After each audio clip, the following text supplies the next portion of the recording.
The Australian aircraft involved in the search are operating from the Pearce Air Force Base in Western Australia.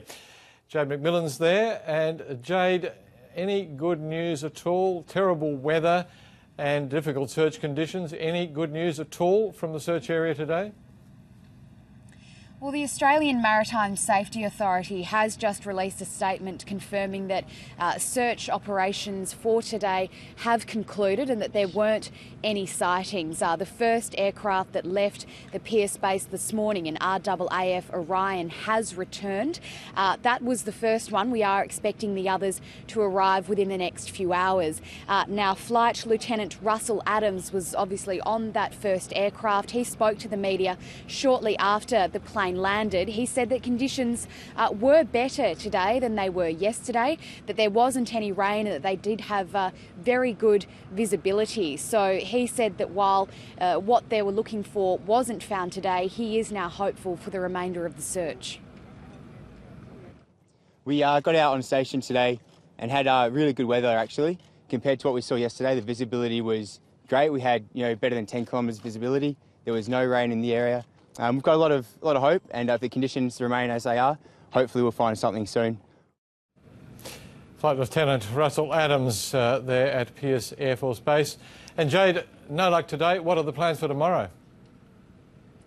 Well, look, we're not yet sure what Australian authorities' plans are for tomorrow yet. We'd imagine it would be much of the same that we saw today, that is RAAF aircraft flying out at first light with staggered departures so that they can maximise the time that they are spending over this search area during daylight hours. We do know that other countries are joining this search though. China is sending several warships and aircrafts.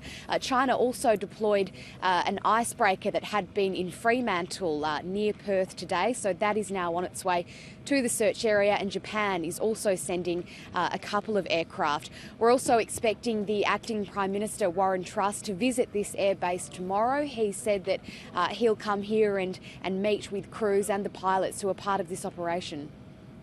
So China, the United States, Australia, New Zealand, and I believe plans are there too for Japanese planes perhaps to be involved. Yes, we have heard that there are two Japanese aircraft on the way or being sent tomorrow. So plenty of eyes from around the world on Perth at the moment, at Pearce. What is it like at the airbase in that horrible weather that we saw earlier today? Well, look, there are news crews from all over the world. As you said, really the eyes of the world are on this search and on this particular airbase. Yesterday it was mainly local news crews down here. Today, though, the number of people has at least tripled. There are crews obviously from China and Malaysia, as well as America and the UK. Defence is preparing for an even bigger influx tomorrow as some of those further international news crews make their way here.